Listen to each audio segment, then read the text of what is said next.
কেন এত এত নিচু মানের জিনিস দিয়ে বানাইলাম? যাতে করে তোমার মধ্যে কোনো অহংকার না আসে। নিজের দিকে তাকাও। আল্লাহ বলেন হাল আতাল ইনসানে হিনুম মিনাদ দাহরি লাম ইয়াকুন শাইআম মাযকুরা। হে মানুষ, তুমি কি একবার ভেবে দেখো নাই একটা সময় দুনিয়ায় তুমি উল্লেখযোগ্য কিছুই ছিলে না, তোমার নামও ছিল না, গন্ধ ছিল না। আল্লাহ পাক তোমাকে এইভাবে কৌশল কইরা এত সুন্দর করে তোমারে বানাইছে। কিন্তু বানাইতে যে বানাইলেন কিভাবে? বীর্য দিয়ে, পচা রক্ত দিয়ে তোমাকে বড় করেছেন, সৃষ্টি করেছেন। আর তার গুঁড়া হলো মাটি। কেন মাটি দিয়ে বানাইলেন? আল্লাহ কয় মাটির মধ্যে দুইটা গুণ আমার বড় পছন্দ হয়, এই দুইটা গুণ আমার খুব পছন্দের, যাতে ওই দুইটা গুণ মানুষের মধ্যে থাকে। আর ওই দুইটা গুণের কারণে মানুষ ফেরেশতা আর চাইতে দামি হয়ে যেতে পারে। দুইটা গুণ মাটির মধ্যে কি যুবক শোনো? দুইটা গুণের একটা গুণ হলো মাটির মধ্যে ধৈর্য। কথা বলেন? মাটির মধ্যে ধৈর্য, মাটির ভিতরে সহনশীলতা, মাটির মধ্যে নম্রতা, মাটির মধ্যে ভদ্রতা, মাটির মধ্যে বিরক্তি নাই, মাটির মধ্যে অহংকারিত্ব নাই। জীবন ভরে মাটির উপর দিয়ে হাঁটি, কোনোদিন মাটি কইল না মিয়া আর আমার উপর দিয়ে হাঁটতে পারবা না, আমার উপর দিয়ে হাঁটতে পারবা না। এইগুলো মাটিতে কোনোদিন বিরক্ত বোধ করে নাই। এক জায়গা 30 বছর পর্যন্ত ড্রেজার দেবা কোদাল দিয়ে খনন করে পুকুর বানাইয়া পানি ব্যবহার করেছেন, মাস্টার ছাড়িয়ে খাইছেন। 30 বছর পরে আবার ড্রেজার ওইটাকে বন্ধ করে দিয়ে, ওইটারে বন্ধ করে দিয়ে তার উপরে 30 তলা দালান জুড়ে দিয়েছেন। কোনো দিন মাটিতে কয় না ও মিয়া তুমি তো 2 মণ বইতে পারো না, তুমি কত বড় নির্বোধ, এতদিন পর্যন্ত পুকুর বানায় একভাবে ব্যবহার করেছো, আবার এই 10 তলা দালান আমার কাঁধে উঠাই দিয়েছো, তোমার মতো বেবোধ হয় না, তুমি বড় জালেম। এই কথাটা মানুষে কোনো মাটিতে কোনো দিন বলে নাই। মাটিরে হাল চাষ করে চৌচির করে ফেড়ে ফেলি, কোনোদিন মাটিতে বিরক্ত বোধ করে না। এইটা হলো মাটির ধৈর্যশীলতা, সহনশীলতা। 2 নম্বরে মাটির মধ্যে আর একটা গুণ হলো মাটি আমানতদার। কতক্ষণ? 1 কেজি পেঁয়াজের বীজ দিলে মাটি আমারে 20 মণ পেঁয়াজ দেয়। 1 কেজি পাটের বীজ দিলে মাটি আমারে 20 মণ পাট দেয়। একটা নারকেল লাগাই দিলে মাটি আমারে 50 বছর পর্যন্ত একটা গাছ দিয়ে হাজার হাজার নারকেল দেয়। একটা কাঁঠালের বীজ মাটিরে দিলে সে একটা গাছ দিয়ে আমারে হাজার হাজার কাঁঠাল খাওয়ায় 50-100 বছর পর্যন্ত। মাটির ভিতরে সামান্য কিছু দিলে মাটিতে এত বড় করে দেয়। মাটির মধ্যে লতা লাগাই দেয়, নিচে এতগুলো আলু দেয় মাটি আমারে। মাটির মধ্যে আমানতদারি আছে। এই 2টা জিনিস আমার ভালো লাগে, এই 2টা জিনিস আমার কাছে প্রিয়। এই জন্য আমি মানুষকে মাটি দিয়ে বানাইছি, নইলে সোনা দানা অলংকার দিয়ে বানাইতে পারতাম, আগুন দিয়েও মাটি বানায় মানুষ বানাইতে পারতাম, কিন্তু তার পরিমাণ খুব কম। আবু বাতাস খাকো বাদো বান্দা আন, আগুন পানি মাটি বাতাস 4টে দিয়ে বানাইছি, তার ভিতরে মাটির পরিমাণ বেশি। শেখ সাদি রহমাতুল্লাহ আলাইহি বলেন নাশায়াত বনিয়া দমে খাকে জাদ কেদার সারকুনাত কে বরতুন দিও বাদ চুরাবা তুরাবা চুনি তুন দিও সরকশি নাপেন্দা রামাজ খা কি আজাতেশি। ও যুবক, শেখ সাদি রহমাতুল্লাহ আলাইহি এই আয়াত আর হাদিসকে সামনে রেখে বলে বনি আদমকে আল্লাহ বানাইছে মাটি দিয়া।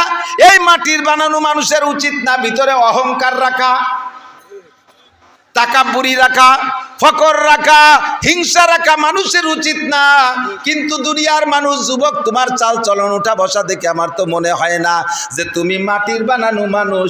তোমার চাল চলন উঠা বসা দেখে আমার মনে হয় তুমি আগুনের বানানো শয়তানের বাচ্চা, শয়তান। কতক্ষণ? যুবক যেভাবে কথাবার্তা বলে, যেভাবে চাল চলন, দমক দিলি কয় জ্ঞান দিয়া লাগবে না, অত জ্ঞান দিয়া লাগবে না। আপনারা এই আগের এই মানুষ সমকালীন অবস্থা, এই প্রেক্ষাপট আপনারা বোঝেন না।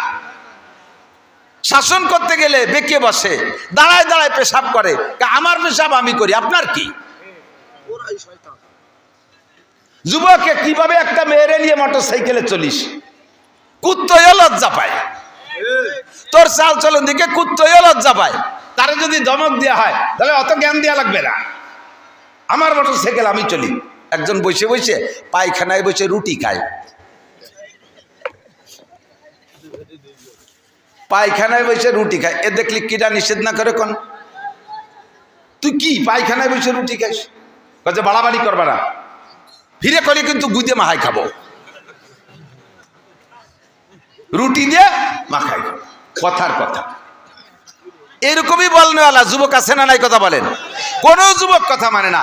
আর এই গত 1-1.5 বছর হলো যুবকরা এত বিয়াদব হয়ে গেছে, কেউ কেউ কথা শোনে না, ছাত্ররা উস্তাদ মানে না, স্কুল কলেজে তো মানেই না। ইদানিং আমরা মাদ্রাসায় এই বিপদ দেখতেছি। আগে উস্তাদদেরকে ছাত্ররা ভয় পাইতো, এখন ছাত্রদেরকে উস্তাদরা ভয় পায়। কোন বিপদে ফেলায় দেয়, কোন ঝামেলায় ফেলায় দেয়, কোন অপবাদ লাগাই দেয়। নশায়াত বনিয়া দমে খাকে জাত। আল্লাহ পাক বলেন, যুবক ওয়ালা তামশি ফিল আরদি মারাহা ইন্নাকা লান তাকরিকাল আরদা ওয়া লান তাবলুগাল জিবালা তুলা। তুমি ওইভাবে জমিনের উপর দিয়ে অহংকারের সাথে হেঁটো না, গুতা মেরে চলো না, ওইভাবে দাম্ভিকের সাথে চলো না। তুমি পাহাড়ের সমান লম্বা হয়ে যাইতে পারো নাই, তোমার পায়ের ধাক্কায় 1 ফুট মাটিও মাটির থেকে রাস্তা থেকে সরে না। তবে যদি ওইভাবে চলো আবার সহ্য হয় না। ওয়ালা তামশি ফিল আরদি মারাহা ইন্নাল্লাহা লা ইউহিব্বু মুখতালিন ফাকুর। অহংকারীকে আল্লাহ পাক পছন্দ করে না। আদব তাজস্তে আজ লুৎফে ইলাহি বেনে বারসার বেরো হার যাকে খাহি। আদবের টুপি মাথায় পরে যে জায়গা যাবা, সম্মান ছেলে হওয়ার ভালোবাসা পাবা। হাংবং মোটরসাইকেল একখান কিনছো, ওর পিছনে মহিলা একটা বসাইয়া। রাস্তায় দিয়ে যুবকরা যেভাবে চলে, এমনি একা একা মোটরসাইকেল চললে এক গতিতে চলে, আর পিছনে যদি একটা বসায়, তার নাম রাখছি আমি পাওয়ার ব্যাংক। পাওয়ার ব্যাংক চেনেন না? ওই কারেন্ট চলে গেলে পাওয়ার ব্যাংকে চার্জ দিয়ে লাগলে পরে চার্জ দিয়ে দেয়, বলে পাওয়ার ব্যাংক। পিছনে আধা লেংটি মহিলা একটা যুবক যুবতী, এ বসাইলে বিশ্বর বাঙ্গার থেকে যদি ডাকাত দিক হয় 4 লেন 6 লেন। আরে কপাল, ওর খালি পাওয়ার দিতে থাকলো, খালি মুড়াতি তালে তাই। মোড় গড় ডাকে কোথায় যায়? রাস্তায় মাটি রাস্তা, বুড়ো মানুষ হেঁটে যাচ্ছে, যুবক মোটর সাইকেল নিয়ে বুড়োর ধারে যাই আর একটা ঝাঁকি মারে, একটু পিক আপ বাড়ায় দেয়। এমন ভাবে পিক আপ দিচ্ছে, রাস্তা ধুলোবালি, বুড়োর সোহে যাইয়ে গোলা পোলা দিয়ে বুড়ো গড়ে খালি খালের মধ্যে চলে গেছে। লুঙ্গিটা গাছের সাথে বাঁধিয়ে দিয়েছে। বুড়ো খালের মধ্যে যাইয়ে আল্লাহ রেখেছে, আল্লাহ আমার কি মরার ডেট ফেল হয়ে গেছে নাকি? আমি যাকে অতি দেখছি তারা মরিয়ে সাফ হয়ে গেল, আমি এখনো বাইসে রয়েছি, আমি আর কতদিন বাঁচবো? আল্লাহ কে সমস্যা কি? দেখলে নাই যে পাঙ্কু কি রেতিয়ে গেল। আল্লাহ কয় না, তোমার মরার ডেট ফেল হইলে আরো 15 বছর থাকতে হবে। তুমি মসজিদে আজান দাও না, মুয়াজ্জিন না? বুড়ো বলে, জি আমি তো আমাকে মসজিদের মুয়াজ্জিন। তোমাকে মসজিদে এখনো মুয়াজ্জিন তৈরি হয়নি, আর একটা মুয়াজ্জিন হওয়া পর্যন্ত তোমার বাঁচে থাকতে হবে। থাকবো কে রে? পাঙ্কুকে মোটর সাইকেলে জাকির ঠেলায় তো টিকতেই পারি না। আল্লাহ কয় ওগুলো ফেলাই দিচ্ছি, ওগুলো ফেলাই দিচ্ছি। বুড়ো জাড়িয়ে জুড়িয়ে উঠে লুঙ্গি পরি একটু আগায় যায়, দেয় যে রাস্তার মোড়ের উপরে লোকজন জড়সড়, আর কান্নাকাটি। কি খবর কি খবর? কয় যে এত সুন্দর একটা ছেলে, এত রাজপুত্র মতো, তার পিছনে একটা পাওয়ার ব্যাংক, আর সেই বালি ট্রাকের সাথে লাগিয়ে ছেলেটার মাথা চলে গেছে খালের মধ্যে, আর এই যে বডি পড়ে রয়েছে, এখানে পাওয়ার ব্যাংক খালের মধ্যে চিতে পড়ে রয়েছে, মোটর সাইকেল কার চাকার সাথে জড়াই রয়েছে। এই জায়গা দুইটাই শেষ। বুড়ো কয়, আল্লাহ তুমি এত তাড়াতাড়ি দোয়া কবুল করো তা তো জানি না। আল্লাহু আকবার কি চশমে জাদান গাফিল আজা শাহনাবাসী শায়াদ কে নেগা কুনাদা গাহনাবাসী। ও যুবক বিয়াদবি করিস না, শিকায়াত কুনাদ হার। এই স্কুল কলেজ মাদ্রাসা সালোরে ছেলেরা শুনে নাও, শিকায়াত কুনাদ হার কে উস্তাদেরা গ্রেফতারে বাসাদ বালাচারেরা। শিকায়াত কুনাদ হার কে উস্তাদেরা গ্রেফতারে বাসাদ বালাচারেরা। একে আকে ইলমা সে ফরামুশ সওয়াদ দেগার তঙ্গে রুজি বা দুনিয়া সওয়াদ। সুয়ামা কে শখসা সে বেমিরত জাওয়া চাহারম বে ইমা রওয়া দস জাহা। আল্লাহু আকবার। উস্তাদের সাথে যদি বিয়াদবি করো, স্কুলের ছাত্র হও আর মাদ্রাসার ছাত্র হও, কলেজের ছাত্র হও, বিশ্ববিদ্যালয়ের ছাত্র হও, জামিয়া হাটাজারির ছাত্র হও আর দেওবান্দের ছাত্র হও, মদিনা ভার্সিটির ছাত্র হও আর উম্মুল কুরার ছাত্র হও, উস্তাদের সাথে বিয়াদবি করলে, মুরব্বীদের সাথে বিয়াদবি করলে 4টি বালা 4টি বিপদ অনিবার্য, 4টি বিপদ অনিবার্য। উস্তাদরে মেনে নিবা কেমন? হযরত আলী বলেন, মান আল্লাহ মানে হারবান ফাগুয়া মাওলায়া, যে আমারে একটা অক্ষর শিক্ষা দিয়েছেন তিনি আমার মালিক, আমি তার গোলাম। উস্তাদ আমার মালিক, আমি তার গোলাম। ইনশা আবানি, মালিকে যেমন গোলাম হিসেবে গোলামকে বিক্রি করতে পারে, আমার উস্তাদ আমার ওইরকম বিক্রি করতে পারে। ওয়া ইনশা আতাকানি, আর মালিকে যেমন গোলামরা স্বাধীন করে দিতে পারে, আমিও লেখাপড়া শেষে আমার উস্তাদ আমার স্বাধীন করে দিতে পারে, বাবা যাও যা খুশি করে খাও। ওয়া ইনশা ইস্তারাকানি, মালিকে যেমন গোলামকে বাড়ি আটকায় রাখতে পারে, জীবন ভরে আমার বাড়ির কাজ করবি। উস্তাদ আমার একটা অক্ষর শিক্ষা দিয়েছেন, তিনি আমার উস্তাদ যদি চায় আমারে তার বাড়ির কাজের লোক হিসেবে গোলাম হিসেবে রেখে দিতে পারে।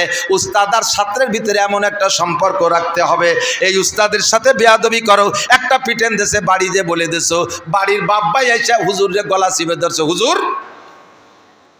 যারা আসছেন ওই ছেলেটার কথা শুনে উস্তাদের কাছে অ্যাকশন নিতে, আপনারা নিজে হাতে নিজের সন্তানের পায়ে কুড়াল মারছেন, সন্তানের জীবন শেষ। এবার উস্তাদদের পরে একটু পরে বলবো, আগে গার্জিয়ানরা বুঝে নেন আর ছাত্ররা বুঝে নাও। উস্তাদ যদি গায়েরটা পিটান পাটান দেয়, শক্ত কথা বলে, তুমি যদি নিজে হাতে অ্যাকশন নেও অথবা ভাই বিরাদার ডেকে আনো, আল্লাহর কসম তুমি 4 বিপদের 1 বিপদে পড়বা। একে ইলমা সে ফরা মুসাবাদ, 1 নম্বরে একদিক দিয়ে পড়বা আর একদিক দিয়ে ভুলে যাবা, একদিক দিয়ে পড়বা আর একদিক দিয়ে ভুলে যাবা, কিচ্ছু মনে রাখতে পারবা না। যদি লেখাপড়া শিখে পাস করিয়ে যাও, 2 নম্বর বিপদ, একে আলমাস ফারা মুসাবাদ দেখার তঙ্গে রুজি বা দুনিয়া সবাদ। তোমার রেজাল্ট একেবারে A+ গোল্ডেন A+, তুমি যেখানে চাকরিতে যাবা রিটেনে জিতলেও ভাই ভাই টিকতে পারবা না, রিটেনে টিকলেও ভাই ভাই টিকতে পারবা না।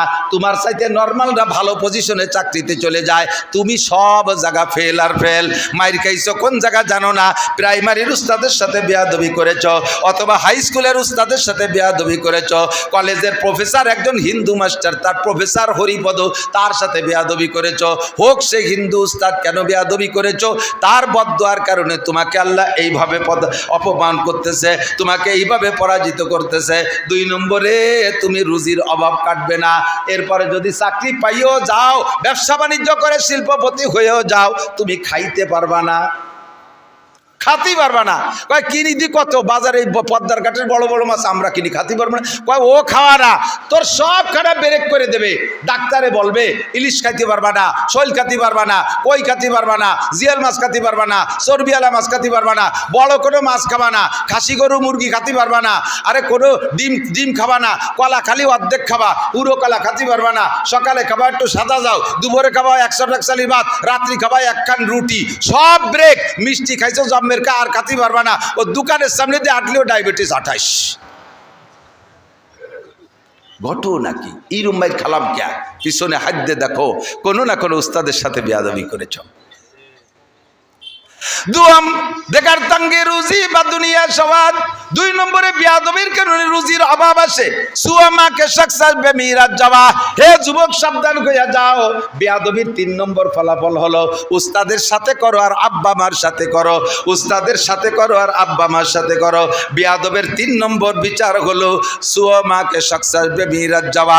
আল্লাহ পাক হায়াত কমাইয়া দেয়, আল্লাহ পাক হায়াত খাটো করে দেয়, হায়াত খাটো করে দেয়। নেতার পালায় পড়ে বেয়াদবি করবা না যুবক, আসতেছে সামনে নির্বাচন, নেতার ফালাই পড়ে কোনো আলেমের সাথে বেয়াদবি করবা না। ওই নেতা তোমারে দুনিয়া বাঁচাইতে পারবে না। চোখের সামনে দেখলাম, চোখের সামনে দেখলাম কত নেতার পিছনে যাইয়া কত লাভ লাভাইছো তোমরা। এখন নেতারও খেতা নাই, কেউ কোনো খবর নাই, কেউ তোমারে বাঁচাইতে পারে নাই, সামনেও কেউ বাঁচাইতে পারবে না। তোমরা নেতার পালায় পড়ে কাহারোর সাথে বেয়াদবি করবে না। সুমাকে সাকসাস বেমিরাজ যাওয়া, বেয়াদবির ফলাফল তোমার হায়াত কমাই দেওয়া হবে।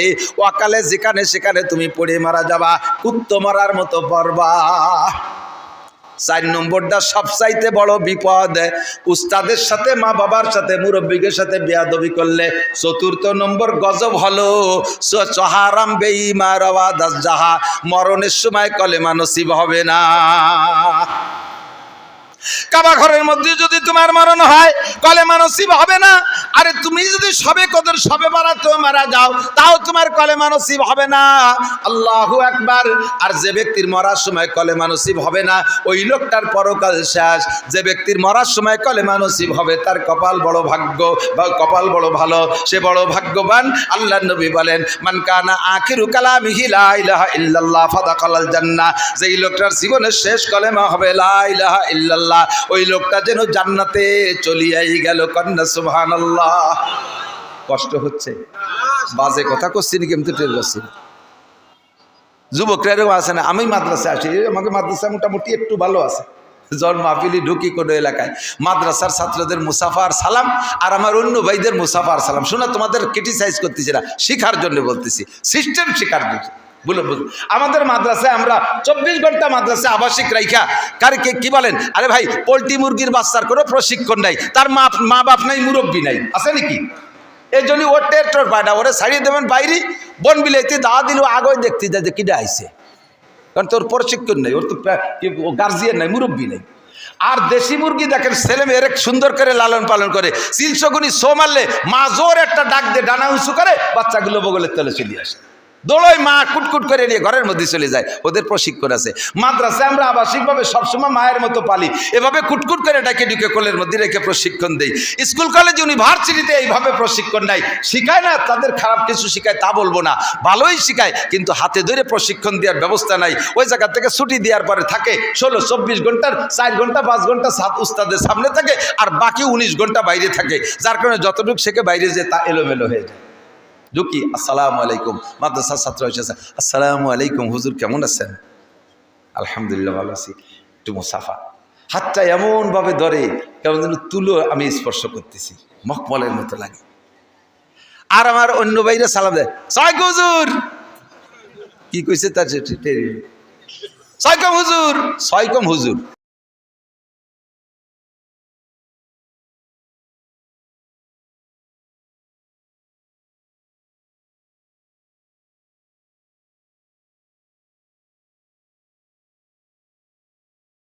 আমার নরম হাত মল করে উঠছে।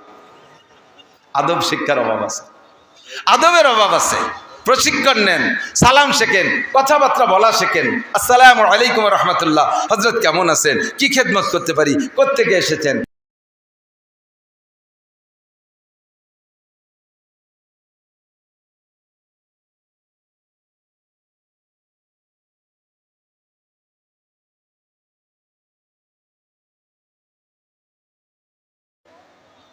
কি দাওয়াত দিয়েছে, ওয়াজের ডেট কত? 12 তারিখে একটা ডেট খালি আছে, প্রত্যেক মাসে একবার 12 তারিখ আছে না? কোন বছর, কোন মাস, কোন জায়গা, কি ডাক, কিছু ডাকে, হুজুর 12 তারিখে একটা ডেট খালি আছে। আমি বললাম যে আছে, কয়টা লিয়ে তুইন।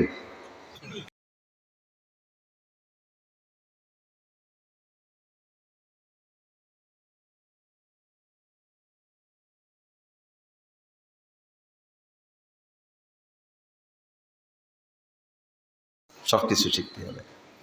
আল্লাহু আকবার। তো কি বলতে যে অনেক দূর সরে চলে আসছি।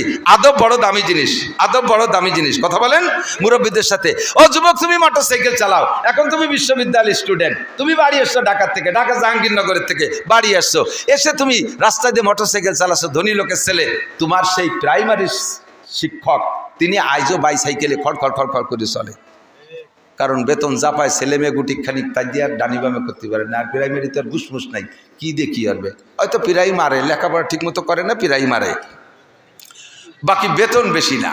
তো ওই টাকায় দিয়ে কতগুলো ছেলে মেয়ে নিয়ে চলিয়ে আর তেমন কিছু করতে পারবে। তুমি মোটর সাইকেল নিয়ে এসে স্যারের কাছ দিয়ে যখন যাবা, দুইটা পদ্ধতি তুমি অবলম্বন করতে পারো, একটা হবে আদব আর একটা হবে বেআদব।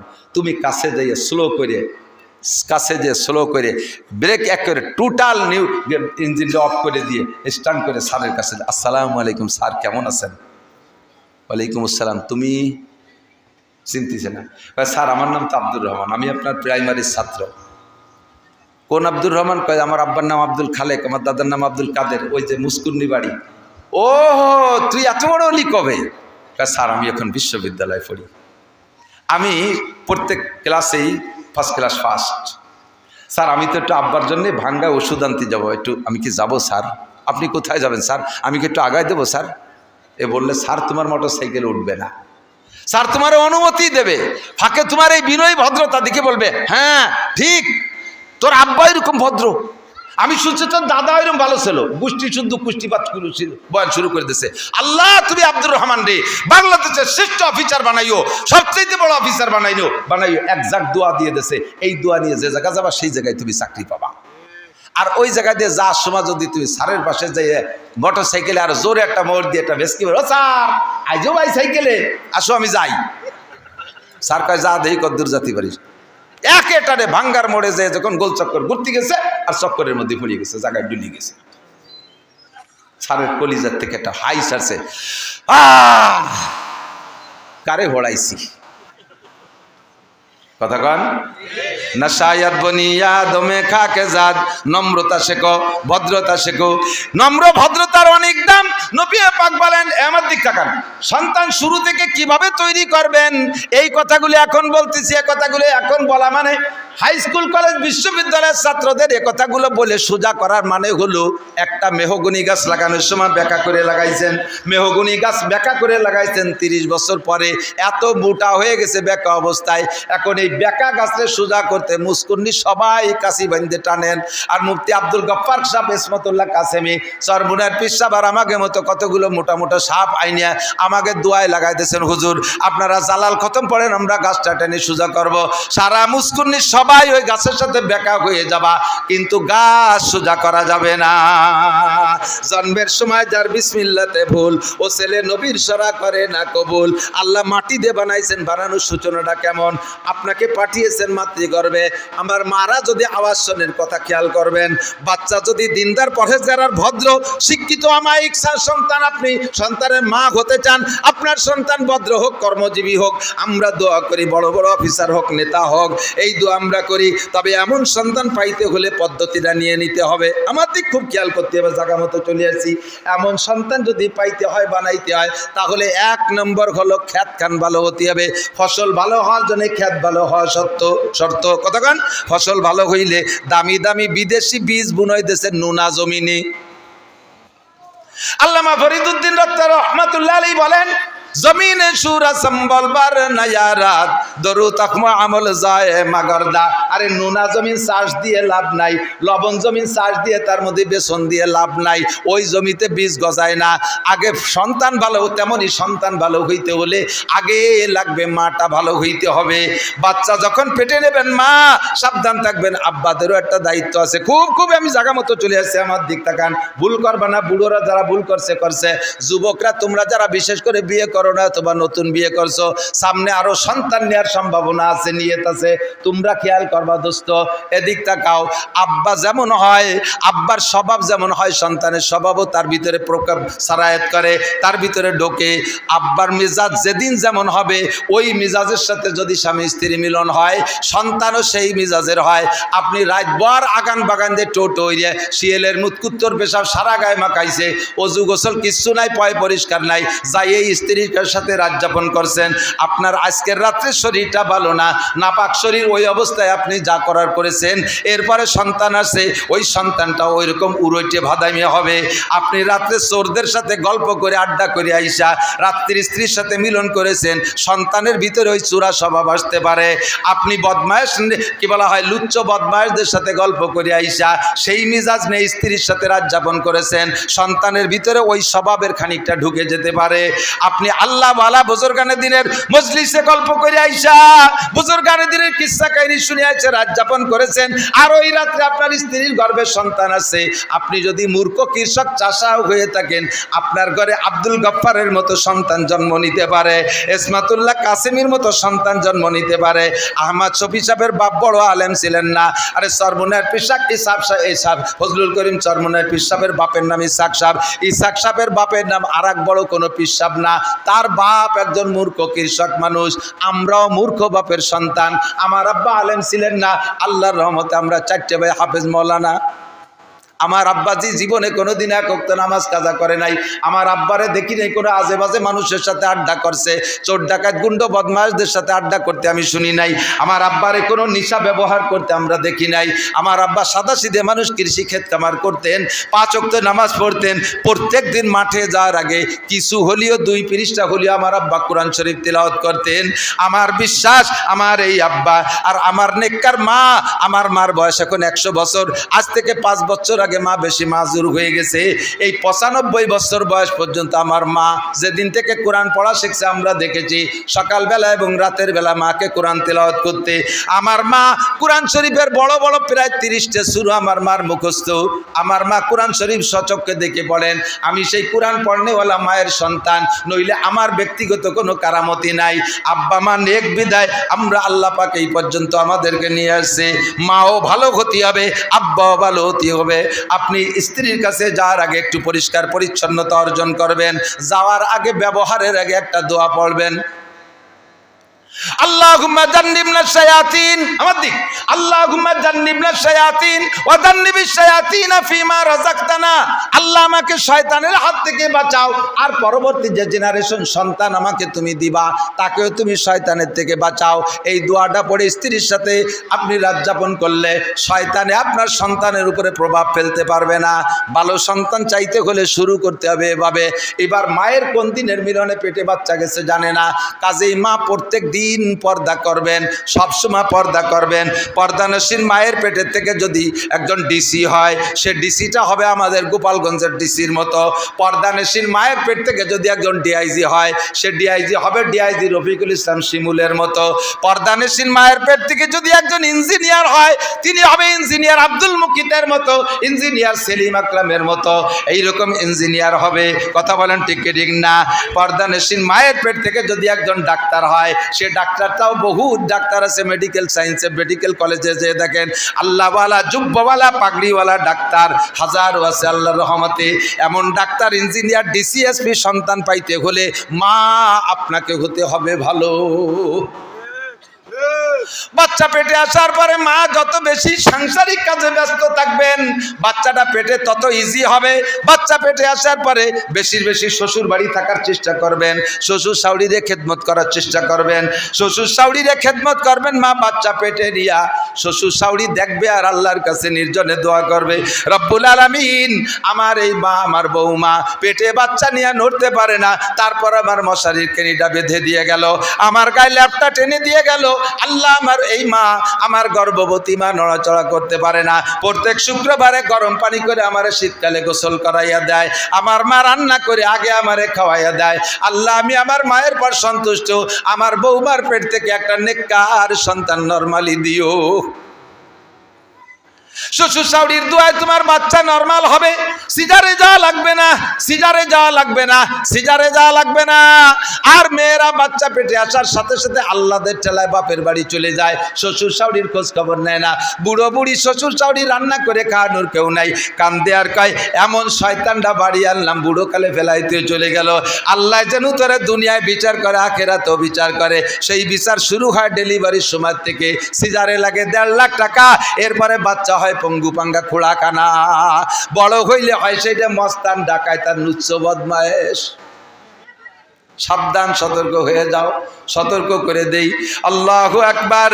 এরপরে বাচ্চা ডেলিভারির পরে উলামাই কিরামের কাছ থেকে শুনেছেন, খেয়াল রাখেন, বাচ্চা ডেলিভারি হওয়ার পরে আপনি সন্তানের কাছ থেকে আপনি আব্বা মা হিসেবে হক আদায় করতে চান, আপনি আব্বা মা হিসেবে কি সন্তানের হকটা আদায় করেছেন তা কি আপনার মনে আছে? সন্তান আপনার কাছে কি পাবে? জন্মের পরে পরিষ্কার করিয়া কোলে দেবে আপনার কাছে, ডান কানে আজান আর বাম কানে একামত দিয়া তাকে আল্লাহ আল্লাহ রসুলের সাথে পরিচয় করায় দেবেন। সরমুনার মরহুম পীর সাহেব রহমাতুল্লাহ আলাইহি বলতেন, জন্মের সময় যার বিসমিল্লাতে ভুল, ও ছেলে নবীর সরা করে না কবুল। জন্মের সময় যদি আজান একামত কপার কানে না দেওয়া হয়, তাহলে ওই ছেলেরে আর 30 বছর পরে সেই মেহগুনি গাছটা ঠেলে সোজা করা যাবে না। আল্লাহ, যুবক মুরব্বীরা ফেল করছে, আমরা করবো না ইনশাআল্লাহ, ঠিক আছে না ইনশাআল্লাহ? এখনো বিয়েই করি না, তার এত তাড়াতাড়ি সবাই ঘুমিয়ে আছে। শিশুর পেতা, সব শিশুরই অন্তরে, সব শিশুর পেটে অন্তরে শিশুর পেতা হওয়ার শখ ঘুমিয়ে আছে। আমি একদিন আব্বা হব, আমি একদিন আব্বা হব, এ শখ সবাই আছে। তুমি যেদিন আব্বা হবা এই সিস্টেমে আসো, আল্লাহ রহমতে তোমার সন্তান নেক সন্তান হবে। এরপরে তাকে তাহনিক করাও। মুফতি আব্দুল গফ্ফার সাহেব হুজুরে পাইলে ভালো, না পাইলে ইসমাতুল্লাহ কাসেমি, না পাইলে তুমি যাও তলহা সাহেবকে নিয়ে এসো, না পাইলে এই মাদ্রাসার মোহতান সাহেবরে নিয়ে যান, যাইয়ে বাচ্চার হুজুরে একটু খেজুর খাইতে দেবেন। হুজুর খেজুর চাবাই খাইয়া খেয়ে ফেলবে, জিব্বে থেকে হালকা হালকা একটু খেজুরের মিষ্টি বাচ্চার জিব্বে দিয়ে দেবে। খেজুরের কোনো দানা দিলে অথবা ছোট বাচ্চা গিলতে পারবে না, হালকা একটু খেজুর মাখানের রস তার জিব্বে থেকে দেবেন। হুজুরের মধ্যে যে ঈমান, হুজুরের মধ্যে যে আমল, হুজুরের যে তাকওয়া, হুজুরের যে পরহেজগারি, হুজুরের যে ইখলাস, হুজুরের যে আমানতদারি, একজন হাক্কানি আলেমের মধ্যে যা আছে আল্লাহ পাক তার অংশ আপনার বাচ্চারে দিয়ে দিতে পারে। পারে। এইটা হলো তাহনিক সুন্নাত, এটা কোনোদিন করেন নাই। 3 নম্বর হলো খেয়াল করি, বাচ্চাকে মারা নিজের স্তনের দুধ খাওয়ানোর চেষ্টা করবেন। বাচ্চারা নিজের স্তনের মারা বাচ্চাদেরকে নিজের স্তনের দুধ খাওয়ানোর চেষ্টা করবেন। আগে প্রথা ছিল বাচ্চা ডেলিভারির পরে মায়ের স্তন দুধে যে ভরে যায়, এই দুধ যে শাল দুধ কয়ে এটাকে নিংড়ে ফেলে দিত বাইরে, কয় ওই দুধ খাইলে পেট খারাপ হয় না। মেডিকেল সায়েন্সের বিজ্ঞানী ডাক্তাররা আবিষ্কার করেছে এই শাল দুধের ভিতরে বাচ্চার অনেক অনেক উপকারিতা। 1 নম্বরে চোখের পাওয়ার ওই শাল দুধের ভিতরে, 2 নম্বরে মাথার ব্রেন, 3 নম্বরে কানের শ্রবণ শক্তি, 4 নম্বরে জিহ্বার স্বাদ শক্তি, 5 নম্বরে হার্ট মজবুত হয়, 6 নম্বরে লাংস মজবুত হয়, 7 নম্বরে কিডনি মজবুত হয়, 8 নম্বরে বাল্ব মজবুত হয়, 9 নম্বরে তার পিত্ত যেটা হজমি শক্তি বাড়ায় সেইটা মজবুত হয়, 10 নম্বরে তার পাকস্থলী শক্তিশালী হয়, 11 নম্বরে তার কণ্ঠ ভালো হয়, কণ্ঠ মোটা হয়, আওয়াজ কণ্ঠ সুন্দর হয়, গলায় জোর হয়। মুরব্বীরা সাক্ষী দেন, মাইক রয়েছে সেদিন। আগে মুরব্বীরা মুখে আজান দিত, এই মুস্কুনিতে আজান দিলি ওই পাশে একেবারে জয় বাংলাতে শোনা যেত। আর এখনকার মুয়াজ্জিনরা আজান দেয়, মাইকি আজান দিলেও তা সে মুয়াজ্জিন নিজেও শোনে না, মহল্লার ওই কোনা পর্যন্ত যায় না। মায়ের খাইছেন কোন জায়গা, মায়ের খাইছেন কোন জায়গা? আগের মুরব্বীরা মার দুধ খাইছেন 2-2.5 বছর পাকা পেট ভরে গদ গদ করে খাইছেন। আর এখন বাচ্চা হওয়ার সাথে সাথে মারা দুধের থেকে ব্রেক করে দিচ্ছে, আগে থেকে ফিডার ফিলাক্স কিনে তুলে দিচ্ছে পশ্চিমে দুধ,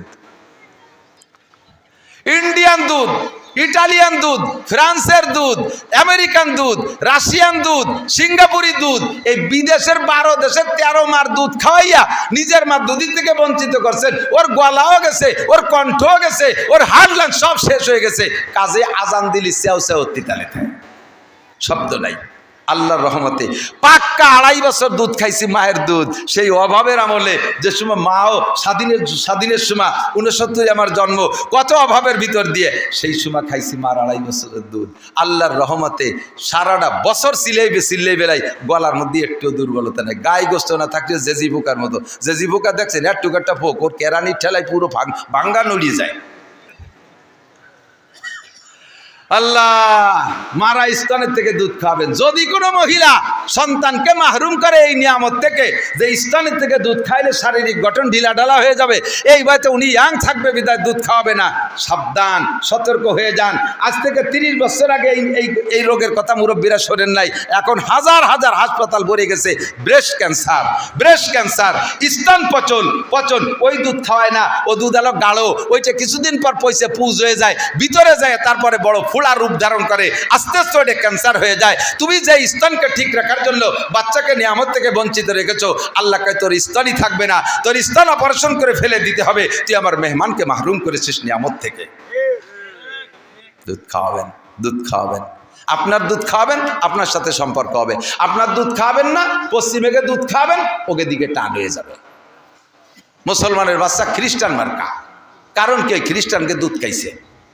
জন্মের সময় যদি আজান দিতেন তাহলে আল্লাহ রসুলের সাথে সম্পর্ক হতো। আমরা ওয়াজ করতে আসলে জিম ধরে, যে আপনারা যেমন বসে আছেন যুবকরা, আজকে খুব ভালো লাগছে, বুড়ো গেছে যুবকরা বেশি। তোমাদের জন্য আমি আন্তরিক দোয়া করি, আল্লাহ তোমাদেরকে উচ্চ শিক্ষায় শিক্ষিত করুক, কর্মজীবন উজ্জ্বল করে দিক, দিনদার ইমানদার বানায় দিক, নেক সন্তানের আব্বা বানায় দিক। জোরে বলেন আমিন। দেশের যোগ্য নেতৃত্ব দেওয়ার তৌফিক দান করে বলেন আমিন। খুব খুশি হয়ে গেছি যুবকদের বসা দেখে, শিখে নাও দোস্ত। জন্মের সময় যদি আজান দেন তাহলে এই হয়, আর জন্মের সময় যদি আজান, হাসপাতালে যদি জন্ম হয়, এর কপাল কি যে কব। কিষেন বেচা দিন মজুর কামলা, সেও বাচ্চারে ডেলিভারি নর্মাল করাবে না, এই জন্য আগের থেকে পয়সা গোছানো শুরু করে সিজার করাবে। কি জন্য করাবে তা আমি জানি না, সিজার করাবে। সিজার যে জায়গা করাইছে, সিজার যে হাসপাতালে করাইলো, ওই হাসপাতালে কোনো পিসাব নাই, কোনো হুজুর নাই। হতে পারে নার্সরা হিন্দু খ্রিস্টান হতে পারে, কথা বলেন, আছে না নাই? হিন্দু খ্রিস্টান। তা আজানের পরিবর্তে কানের মধ্যে যদি উলুধ্বনি দিয়ে দেয় কোনো হিন্দু মহিলা, হিন্দুরা আবার যদি বাচ্চা কাচ্চা খুব সুন্দর হয়, ওরা দেখে আশ্চর্য হয়ে ভগবান ভগবান কইয়া মুখের মধ্যে আঙ্গুল দিয়ে উলু শুরু হয়ে যায়। আমার খুব সন্দেহ হচ্ছে ইদানিং এই বাচ্চাদেরকে হাসপাতালে নিয়ে একটা ইস্কন এক বেকায়দা আইছে। ইদানিং এসে ইস্কন নাম শুনছেন না? জানেন না অনেকে, ইস্কন জানেন না, মুরব্বীরা শোনেন। ভারতের থেকে একদল পাঠাইছে ওদের গোয়েন্দার মাধ্যমে, এই দেশি হিন্দু অথবা ওই দেশি হিন্দু, এরা আইসা যদি এদের প্রয়োজন হয় দাড়ি রাখতে হলে রাখবে, টুপি পরতে হলে পরবে, জুব্বা পরতে হলে পরবে, নামে মুসলমান হতে হলে হবে, মসজিদের ইমামতি করতে হলে করবে, কোরআন শরীফ পড়া শিখতে হলে শিখবে, ভিতরে হিন্দু। এই যুবকরা আইসা এভাবে রূপ ধরে মুসলমান মেয়েদেরকে নামে মাত্র বিয়ে করে, হাকিকতে বিয়ে না, হাকিকতে বিয়ে তো হবে না, মুসলমান আর কাফেরের মধ্যে কখনো বিয়ে হয় না, ওরা অরিজিনাল হিন্দু। মুসলমান মেয়েদেরকে বিয়ে করে কিছুদিন এদেরকে নিয়ে ঘর সংসার করে ওই পেটে একটা দূরে বাচ্চা পয়দা করে তুই পলায় চলে যাবে। বাংলার জমিনে হিন্দুর বাচ্চা পয়দা দিয়ে চলে গেল। এরপরে ডাইরেক্ট করতেছে এই গাজীপুরে যেটা করছে, আল্লাহু আকবার, 13 বছরের মাদ্রাসায় পড়ুয়া মেয়েকে ধর্ষণ করছে।